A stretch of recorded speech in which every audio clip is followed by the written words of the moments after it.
Hi, Annette. Hi, Renee. Okay, so this is going to be our part 2 of resilience. We're going to go ahead and have a second helping of talking about the subject of resilience. There you go. Right.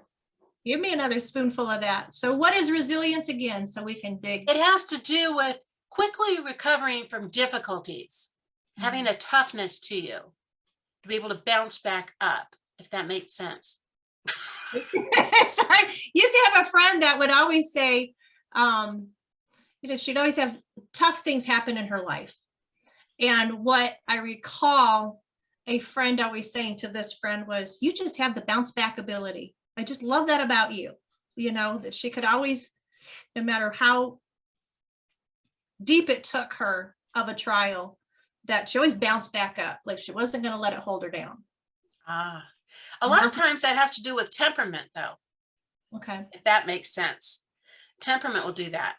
But when somebody's been sexually abused, temperament or not, and it happens over and over and over again, especially with childhood sexual abuse, where it's not a one-time thing, and it could be a many times over, or somebody who is being sold, and so it just continuously continues to happen in that way. That resilience keeps getting worn off. Remember, I talked about a toughness? Yes. It gets worn off and worn off and worn off, whether you have a great temperament or not for it. And that's where you got to seek God for that positive. That's where you got to seek God for helping you through, so that you realize it's not a failure again when those mistakes happen in life, because in your mind, you're playing those old records of the abuse. So when a simple mistake happens, you want to start beating up on yourself about it. And that's not what you're supposed to do. True. And even when things continue to happen that are difficult in life, those can be also, they can feel like beat downs as well. Like I've got folks in my life right now, they're going through some struggles, just different things, job searching, or car issues, or, somebody's in the hospital, a recent death. So there's bigs going on in people's lives, and it's life can be a beat down at times, it feels like. But I think they're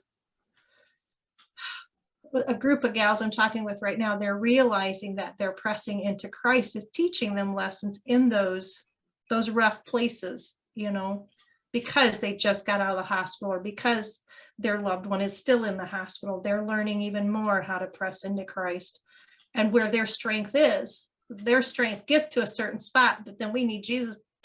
You know what I mean? We need Jesus to layer on that one to get us through the day, to get us to the next day, to give us the hope, because we realize in those rough places that sometimes we could be worn out thin. Absolutely. And God has never told us that we're enough. I know we see it on t-shirts, we see it on cups, we're enough. No, we're not, but we are enough in Him. Oh man. If that makes sense. We're enough and then some in Him because of the power. If we look at His power alone, His abilities and what He could do for us in resilience, shoo. Then we're where we need to be. And the word failure doesn't even have a chance to start taking hold. And what I talked about in the last video was immediately, if you start seeing your mistake as a failure, start with your system. What went right? What went wrong? What can be done better? God, is it worth doing again? Bring God into the situation, go through those questions, but don't let that F word, failure, come in at all. It's not allowed. When a mistake happens, the F word, failure, is not allowed. It has to stay outside. Not today, Satan. Not today, failure. No, because truly, I really do feel like that's who's presenting it. That Satan's goal is to take me down. And if I could start going in, circling in that rabbit hole and just going down deep, he knows I won't be able to accomplish what I'm supposed to accomplish today. He knows I'm not going to be able to encourage you and others if I go down that rabbit hole. Oh, yes. If we stay on that rabbit hole of the failure instead of moving forward in our resilience. What's the cost to that? There's a person that maybe you were supposed to meet and be the encouragement to, but because you're in the fear mode, you're now isolating yourself mentally, emotionally, spiritually, and you're not reaching out to other people. Or there could be a message, or it could be something as big as schooling, and say you did fail a class or you failed a test or something like that, and you're going through these steps and wondering, do I keep going on or do I not? Or is this the profession to go on to or not? Using these questions, I think, will help bring that clarity and bring Christ into it, and then help people realize the value of why they even started as well, and why they're supposed to finish or keep pursuing. Absolutely.